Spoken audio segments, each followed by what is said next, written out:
Shalom jemaat yang dikasihi Tuhan, damai sejahtera Allah penuhi hati kita semua. Mengerikan. Firman Tuhan hari ini diambil dari Amos 8 ayat 11 sampai dengan 13. Demikian firman Allah.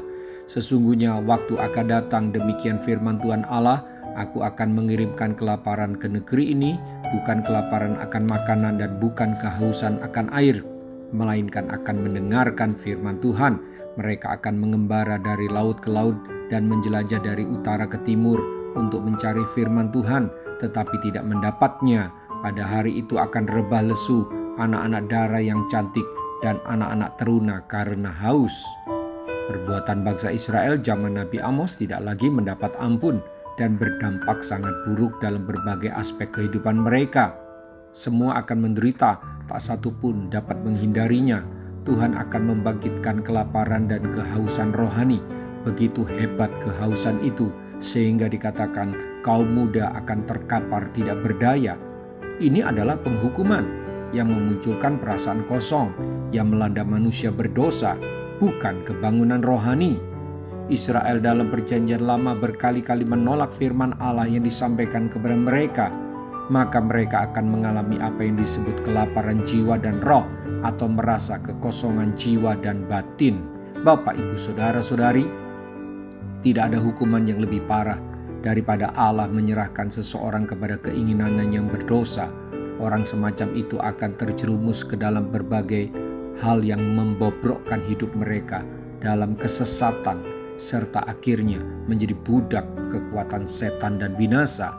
Jangan jadi orang yang kurang ajar kepada Roh Kudus yang selalu mengingatkan kita semua.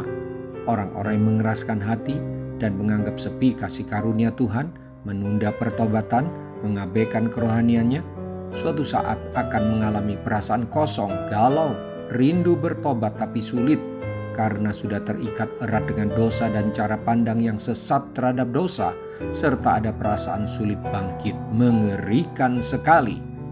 Roh penyesat telah pergi ke seluruh dunia, menyesatkan banyak orang dengan berbagai dosa yang dianggap bukan lagi dosa, menawarkan solusi yang bertentangan dengan kebenaran Allah atas masalah kehidupan, serta menyelewengkan kebenaran Allah. Oleh karena itu, harus dengan seksama kita memperhatikan hidup kita. Jangan bebal, berusahalah mengerti kehendak Tuhan. Mari kita berdoa. Kebenaran firman-Mu menggetarkan hatiku ya Bapa. Bersyukur masih bisa mendengarkan firman dan tidak berada pada kondisi hati yang keras.